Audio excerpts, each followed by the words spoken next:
So we're back and we're here with another episode of the How to Be Good podcast. And once again, we have a fantastic guest for you.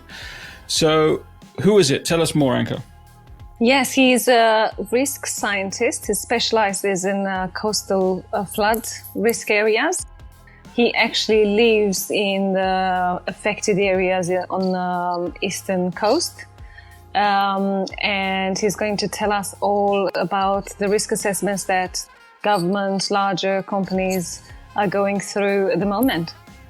Yeah, he's been super busy in the last couple of weeks because of the floods and everything. We even had to cancel one of our previous bookings so that he could speak to the news and everything else like that and talk to everyone about the huge floods that have been going on over in the eastern states in Australia. Indeed, yes. I think it has been a busy couple of weeks for him, and he has all the information to share with us during this podcast. Excellent. Well, let's get to it. And as usual, follow us, share, send us a review, log into your friends' phones and make them share as well. And we'll get straight into it and listen to the show. Hello and welcome to the How to Be Good podcast. Today we are joined by Thomas Mortlock, a risk scientist. How are you doing? Oh yeah, I'm good, thanks Gareth. Good. So before anything else, could you tell us what a risk scientist does and a little bit of background on Risk Frontiers, please? Yeah, sure. So a risk scientist is very much a broad term. I guess you can work in risk in many different aspects, but specifically the risk area that I work in is looking at the risk of natural hazard events, and even more specifically the risk of weather and climate events on government operations, on private sector organisations, and indeed also on emergency management as well. And in terms of Risk Frontiers, the company that I work for, we are in fact the longest running natural hazards research centre in Australia, founded inside Macquarie University in Sydney in 1994. At that time actually sponsored by the reinsurance organisations, the reinsurance industry in Australia, because there was a realisation at that point that there wasn't all that much understanding about how natural hazard events impact financials of organisations. And so we were set up with that remit, stayed inside the university till 2017, and have since spun out, now an independent employee-owned organisation based in Sydney. And really, I think what we aim to do at least is provide objective, high-quality information on climate research and modelling, with particular regard to how climate change and how extreme weather and climate risk impacts the financials, the bottom line of private sector organisations. Fantastic. So how did you end up becoming a risk scientist? I mean, it's one of those subjects that seems a little... I guess a little vague in terms of its point. You know, somebody goes to university, I'm going to be a doctor or I'm going to be an architect. And a risk scientist is not one I hear too often. But so how did you end up there? Yeah, that's a good question. I mean, I hadn't heard of risk scientists, I have to say, till about 5 years ago. And as I said, you know, it's a very broad term. You could be a risk scientist in many different disciplines. My background, my undergrad was in oceanography. I then did a master's in coastal engineering, and I worked as a coastal engineer in the UK for 4 years before doing my PhD over here in Australia. And I came over to Australia in 2012 in environmental sciences. And really up until that point, especially through the PhD, it was very much academically focused, very much into research around coastal climate risk. Until I heard of Risk Frontiers, and Risk Frontiers heard of me, and it really opened up a world for me that I didn't know existed, where industry was very had a large interest in the research, in natural hazard research that people were doing with inside the universities. And really the reason for that is, if people haven't heard of reinsurance before, is that they're probably the largest companies in the world that you never heard of. So big organisations that insure insurance companies, because insurance companies can often cover themselves against the risk of a theft of a car, let's say. But for natural hazard risk, everyone claims at once. And often these insurance companies are not big enough to cover themselves against nat cat or natural catastrophe risk and loss. So these larger reinsurance companies buy that portion of risk from the insurance companies, and they obviously need to understand how much that risk is worth to them, how exposed they are to it. And that's where our research and our modelling comes in for the Australian market. So I guess you can see that we've been modelling climate risk for insurance and reinsurance for a number of years now. It's now really just kind of changed focus and changed name, with climate change becoming a thing in the private sector. But the actual modelling structure and the understanding of how extreme weather impacts buildings and human resources as well is something that's been going on for quite some time. Yeah. So if you were to try and sum it up, what is climate risk? What are the things that you're looking at? Yeah, so climate risk is a response or is an effect of climate change, essentially. So when we talk about climate risk, we're referring to the risks and also the opportunities that exist to an organisation as a result of climate change. And it's a very fast-moving space. It's not the same as it looked 3 or 5 years ago. And there are 3 principal components of climate risk. There's the physical risk, there's transitional risk, and there's legal risk. So physical risk is what we focus on, and is the impact of changes to extreme weather and chronic climate stresses due to climate change, and how that impacts on asset integrity. So how that impacts your asset on the ground, your building, your piece of infrastructure. And sometimes also how that physical risk can be transferred to that asset through an organisation's supply chain. There's then something called transition risk, which we don't directly deal with, but it's certainly a big piece of the climate risk space, which is more at an organisational level. How exposed is my organisation to sectors in the economy that may become winners or losers as we transition to a net zero economy? And that's very much a global piece. And then finally is legal, again, an area that I'm not an expert in, but is very interesting and certainly is a big driver, I think, for organisations to understand their climate risk. The extent to which boards and CEOs are becoming legally obliged to disclose the risks that the organisation face from climate change. And there have been some interesting legal precedents set in different parts of the world over a number of years that are really making high-level board members, CEOs, and the top end of organisations really sit up and listen and understand that climate risk or climate change is a material risk to their business, and it is actionable now. And I think that's really why it's a very exciting space to work in at the moment. Could you describe how you go about assessing climate risk, especially on the physical space that you work in?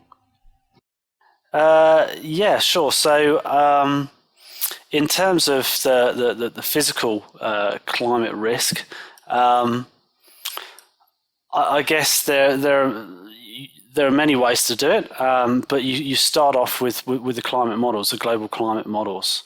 So the IPCC, which you may or may not have heard of, the Intergovernmental Panel on Climate Change, is the kind of the global body that is the scientific authority on climate modelling and climate change, and they bring out assessment reports, and there's one coming out this year. And the backbone of those assessment reports are a suite of climate models, coupled model intercomparison project, which basically makes up about 100 different climate models.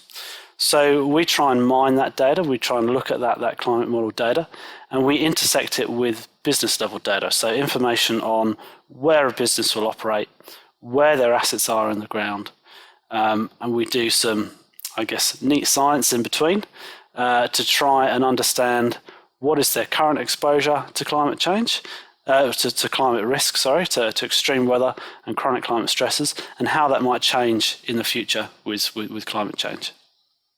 Is there an appetite for organizations to highlight their climate risks? Yeah, certainly, and that is growing at a rate of knots. And as I mentioned before, we've been doing this in the insurance sector for a number of decades now, under the auspices of nat cat risk or natural catastrophe risk. But the financial services sector in Australia and globally really has ramped up since about 2015. In 2015, there was a famous speech by Mark Carney, who was the then Governor of the Bank of England, who coined the phrase "tragedy of the horizon," which I really like because I think it really sums up this whole area very nicely. That climate change and the risks posed to organisations because of climate change is always on the horizon, and from a financial perspective, that's the tragedy on the horizon.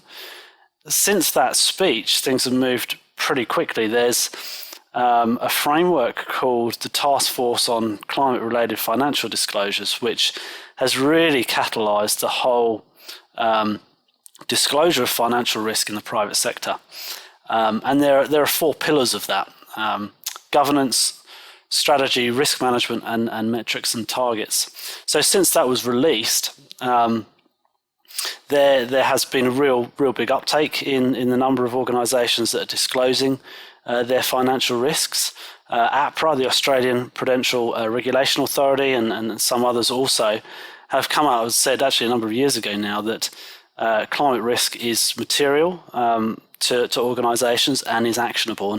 And while this framework and this disclosure movement is still non-statutory, it's still not regulated, there is the expectation and very strong signals that this is going to become regulated quite quickly, and also maybe even legalised. I mean, in New Zealand last year, first country in the world to come out and say that they will make it a legal requirement for organisations that are domiciled in New Zealand to disclose their climate risk as of 2023.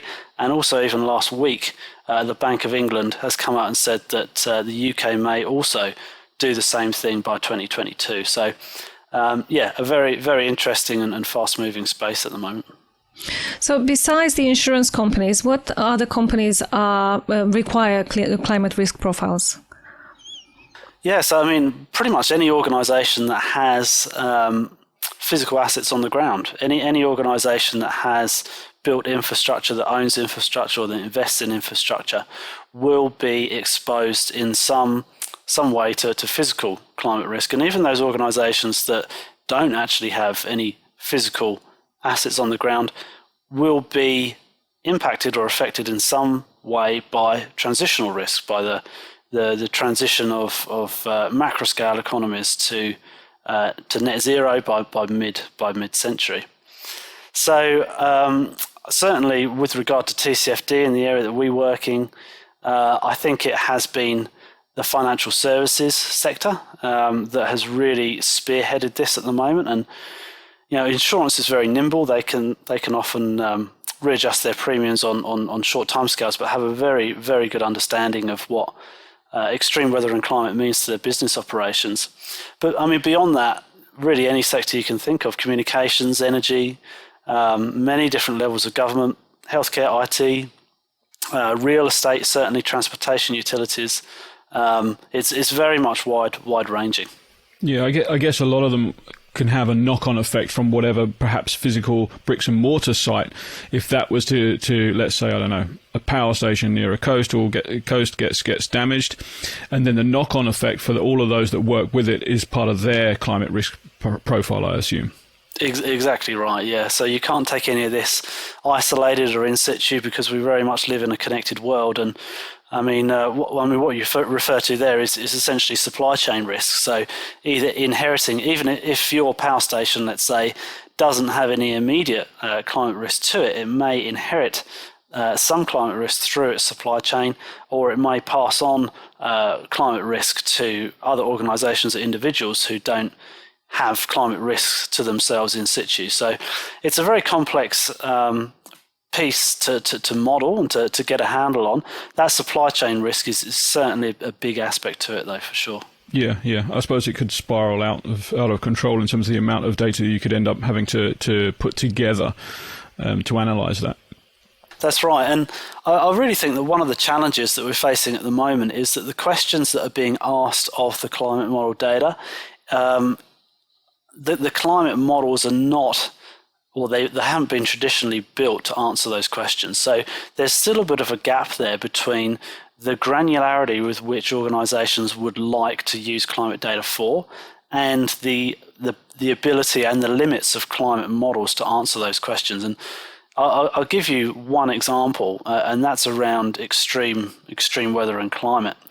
Climate models, global climate models, often operate on spatial scales of about 50 to 100 kilometres. You certainly can get more granular and more highly resolved climate models than that. But at those spatial scales, they don't resolve well extreme weather events. And if we're trying to pick out points rather than a grid, we're really going to that data with a level of granularity that is not really there for yet. So I'd say probably that's one of the challenges at the moment. A lot of people are getting on board with this. It's still early days. It's still very much in its infancy. The climate model data is getting better very, very quickly with increases in computer power. But there is still that discord there, I think, between the two disciplines. Yeah. So focusing on coastal zones, because obviously here in Australia, most of our major cities are on coastal zones. What are some of the major issues surrounding climate risk in these areas? Yeah, I mean, coastal is certainly an area of interest to me, and I think within the Australian perspective, it really highlights the fact that when we talk about risk, climate risk, there are three elements to climate risk, and up until this point, we've been focusing on changes in the hazard, which is changes in extreme weather or chronic climate stresses, but it's also the exposure component and the vulnerability component to it. So essentially where people choose to live and how people choose to live. And there's famous examples of erosion hotspots along the east coast of Australia. One of those being Corduroy Narrabeen on the northern beaches in Sydney, and a couple more dotted up the coast. And really, it's a well-known fact that half of the problem there is really a legacy of inappropriate development in the active beach zone. Infrastructure being built on a dune, on a sand dune, essentially, artificially holding what is really a dynamic coastal line. And we're faced with the problem of how we deal with that, because each time a cost-benefit analysis has to be done as to what is the most sustainable approach. Do we put a seawall in? Do we nourish the beach? Do we do something else? And I'd have to say that over time, these problems are probably just going to become more acute and more expensive to deal with. Yeah. So is that sort of the large changes that you see in the future, that with the events changing and climate perhaps getting more severe, that these areas are going to be even more at risk? Yeah, certainly. I don't think it's going to help the situation, that's for sure. I mean, even if, let's say, we have no change in storm patterns, so on the east coast of Australia, east coast lows are certainly a big erosion event. A little bit further up, tropical cyclones are as well. Even assuming that there is no change in those extreme weather events with climate change, sea level rise alone is going to increase the impact of any storm event on the coast, because you have a higher sea level, the waves can reach higher up, and there's more potential for those waves to impact and erode the dunes where people are living. So the hazard component to this is certainly not going to get any better. The exposure component appears to be fairly fixed.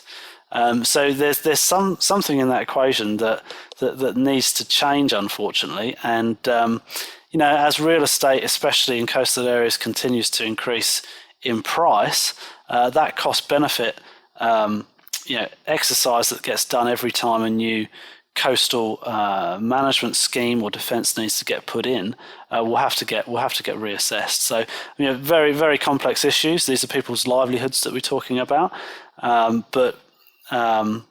it's certainly not going to get any easier, I don't think, into the future. Yeah.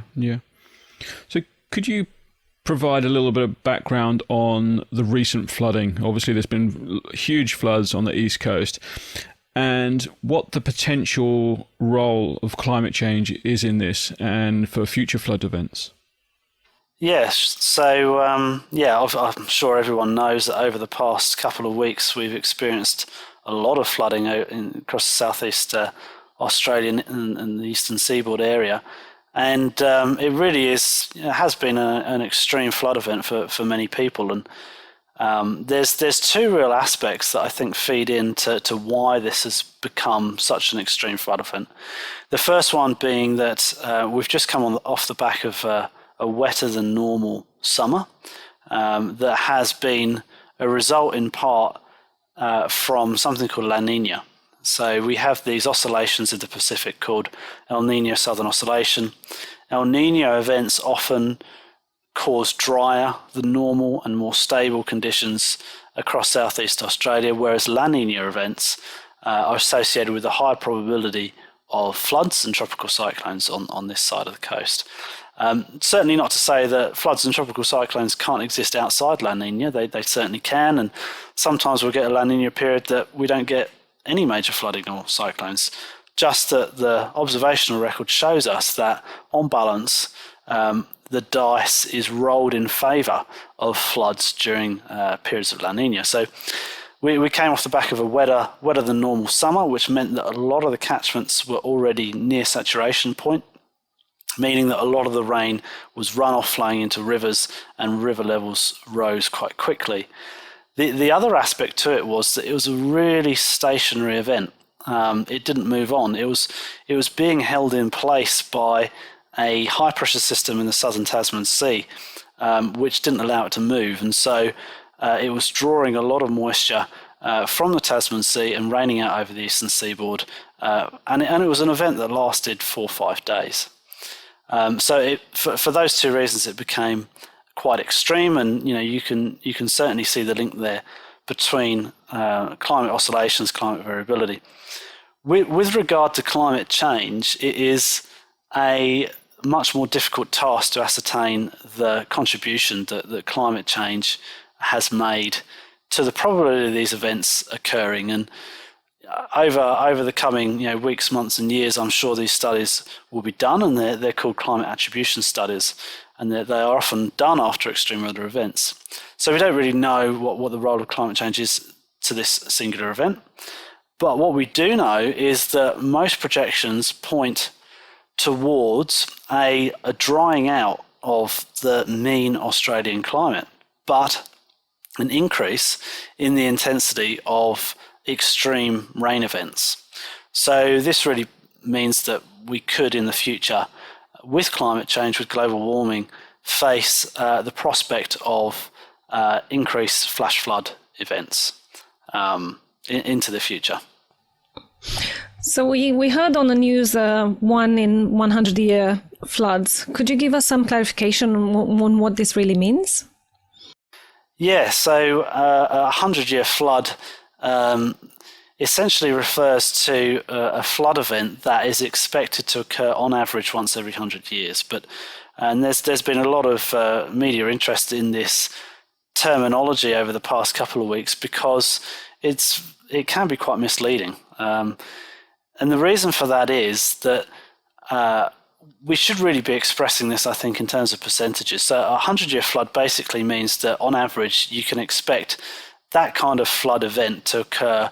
You have a 1% chance of it occurring every year. That doesn't mean to say that you won't get 2 or 3 or 4 100-year events in a 100-year period. That's certainly possible just from a statistical perspective. And it also doesn't mean that you have a 100% chance of experiencing the 100-year event in a 100-year period. You actually have a 63% chance from statistical probability. So I guess superimposed on top of that is this aspect of climate variability and oscillations. And as I mentioned before, La Nina really rolls the dice in favour of floods. And so you're more likely to get a cluster of floods, or you're more likely to get flooding during periods of La Nina. So we've been calling for a number of years now for there to be a change in the terminology from referring to these events as 100-year events, because people feel that if they've just experienced a 100-year event, then they're okay again for another 100 years, which is certainly not the case, to more expressing these in terms of what's the probability of my property being flooded over the lifetime of my mortgage. And when we start talking about it in terms of percentage like that, I think it adds immediacy to the discourse around people are really understanding their flood risk. So in the areas where the floods are, what is the probability of floods, if it's okay for you to disclose? If not. Yeah, so you probably can't define a single probability for these areas because they are very large, and each region will have a different probability. I mean, we've looked into the rainfall intensities of this event over the past week, and certainly the amount of rainfall we saw was quite incredible. I can say that the highest rain gauge observation was Nambucca Heads on the mid-north coast, and that over a period of 7 days received almost a metre of rain, which is really quite extraordinary. And from the limited observations that we've got, that looks to be an event that, going back to this problematic terminology, that may be experienced once every 2,000 years. So it's a really quite incredible rainfall volume. That was an outlier. A lot of the other areas probably experienced rainfall that was between the 50-year to 100-year, or having a 1 to 2% chance of exceedance in any given year. And are you seeing, in your time of looking at these, an increase in these weather events and the damage they're causing? Yeah, so that's certainly often a question that we get asked. One way to look at the cost of natural hazard events or extreme weather events is, in Australia at least, is to use something called the Insurance Council of Australia's disaster loss list. And this is a list of the insured losses of natural disasters in Australia going back to the mid-1960s. And we did a normalisation piece for the ICA, which basically means we, instead of looking at the raw data, we normalised the cost of natural disasters back to the mid-1960s relative to 2017 socioeconomic levels. And when you look at the raw data, and this is the same in practically every country or global data set, you'll see that the cost of natural disasters through time rises almost exponentially. It really is very large. And I think probably at first glance you could perhaps take that as inference that there's some kind of change in the hazard, or it could be a climate change signal. However, once you normalise for changes in inflation, changes in population, and a range of other things, there's actually no trend through time. And this really requires a little bit of thought as to why that might be the case. What it really is telling us is not necessarily that there is no climate change signal there, but that risk, in terms of dollar value, is driven not only by changes in the hazard because of climate change, let's say, but also, as I mentioned before, where we choose to live and how we choose to live. And, with more people living, let's say, in coastal zones, with more people exposed to natural hazard events, and with the cost of living and inflation in general rising, of course, the cost of natural disasters are going to increase through time. And there have been some studies showing that the climate change signal can be elucidated from loss records. It just takes quite a long time to become statistically significant. So certainly when we're talking about climate change, we shouldn't just be focusing, I don't think, on the change of the hazard, because that human aspect to things is very important aspect of risk as well. Yeah. So in your opinion, what would you say is the cause, or is this something that's still to be undetermined, or many factors? The cause in the change in cost through time, is that what you're referring to? Yeah, so basically the cause in the change through cost through time, but also the cause of the extreme event. So it's kind of like a two-part question, sorry. Yeah. So, well, the first part, we don't see a change through time when we account for socioeconomic factors. But the second question, in terms of changes to extreme weather events with climate change, one thing I would say, and is very strong ground in the climate science community now, is that we can say with high confidence that the increase in the mean global temperature over the past 100 to 150 years is a result of anthropogenic greenhouse gas emissions. And this, often gets debated outside, I think, climate science as to which, political standpoint you're aligned to. But it's really a resolved question, I'd say, within this climate science community. And the reason for that is that climate models are very good at replicating historical changes in mean global temperature. If we run the models over the historical period and we input every boundary forcer that we know of, including greenhouse gases, and we compare the model results to observations, they align very well. We can model the historical increase in temperature. If we then rerun those models, taking out greenhouse gas forcing, the global mean temperature essentially flatlines. So we can infer with a high level of confidence that the difference between those two curves, essentially the increase in temperature, is a result of greenhouse gases. Now, that's where the models are on strong ground. Where, as I mentioned before, they still have some difficulties is extreme weather events. From a theoretical perspective, if you imagine a bell curve, which is a normal distribution, if you shift the mean of any curve, you shift the position of the tails as well. And the tails represent those extreme weather events. So what we know is happening is the curve is flattening out. So we're getting more variability in the tails, and the tails themselves are increasing. So we're getting more, the probability of experiencing extreme weather events at any one location is increasing because of the increase in mean temperature. Yeah. And it's good to hear from a scientist that is resolved throughout the science community. I mean, obviously doing what we do, we get a lot of kickback from people just saying, we don't know what we're talking about. It's been like this. We've gone through this again. It's the same pattern that's ever been there before. But it's nice to hear that the science community has resolved this, and therefore we must all act on it. Yeah, and I would say that, you can never have 100% certainty in anything, but with regard to scientific experiments, you would certainly attach a high level of confidence to that assertion. And, that's not new. That's not just me saying it. It's been an assertion that has been made by several IPCC reports now. So we're kind of moving on to the next level, I think, in the science community. Yeah. So with these climate events unfolding over the past few years and floods right now, and understanding that you have a young family, what keeps you up at night?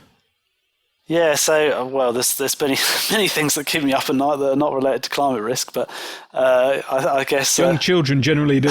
They do, yeah. That's more of a practical reason, yeah. But sticking on topic...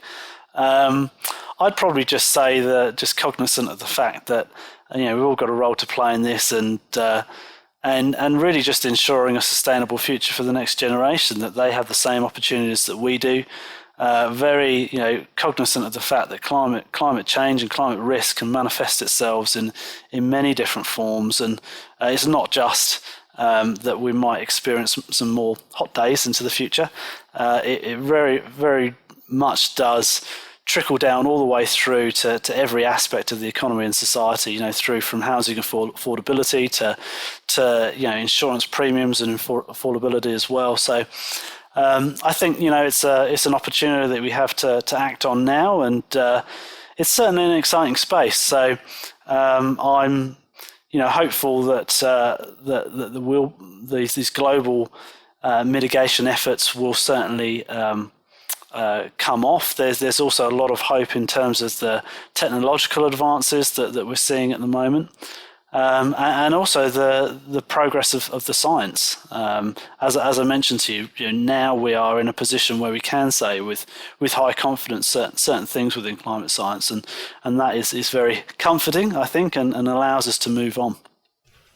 Yeah, absolutely. I mean, I hear quite a lot that it's our greatest threat, but also our greatest opportunity at the moment with how things are changing.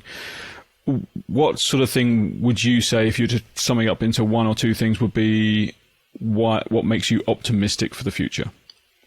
Yes, I'd probably say first off that the fast pace of climate risk disclosures. We certainly can have our own opinions as to what governments in different countries are doing and how slowly or fastly they're responding to climate change. But this is really being driven from a financial services perspective, and this is a now problem. It's been realised, we've gone beyond that. This is a future problem. This is actionable, it's material. It will impact organisations' bottom line, and that's why it's really been taken seriously now. Very fast moving space. I think also that the generation that's growing up now, Gen Z and the millennials, have certainly grown up with climate change being at the forefront of their minds and really understanding the ramifications of that. And as I previously mentioned, I think really a reason to be optimistic is the quality with which we do have at our fingertips climate data to answer some of these questions. And also some of the really exciting advances that are happening across a range of different sectors in terms of technologies that could help us in our mitigation efforts against climate warming. How can people reach you if they want further information on climate risk and they need that as part of their company's requirements? Yeah, sure. I mean, you can go to our website, riskfrontiers.com. You can email me at Thomas, THOMAS.Mortlock, MORTLOCK, at riskfrontiers.com. And whether it's a specific inquiry or something general, certainly happy to try and answer questions where I can.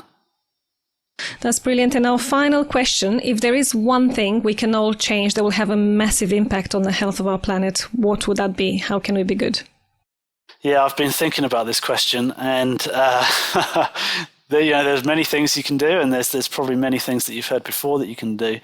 And before I say this, I certainly would put in the caveat that you should never take investment advice from a climate scientist. But on reflection, I would say that probably the biggest lever that any one individual has is where they invest their money, especially with respect to superannuation. There are a lot of really good sustainable funds out there that are outperforming benchmarks, that are performing very well, comparable to other growth funds. And as I mentioned before, with regard to ESG, which is environmental, sustainable and governance aspects to investing, responsible investment is becoming a big deal. And it's through investor pressure. So I'd probably say that, the biggest pot of money that you're sitting on are your retirement savings.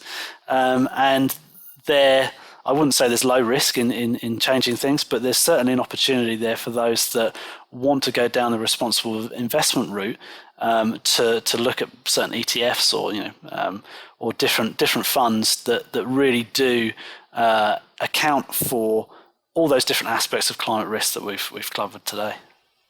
Yeah, absolutely.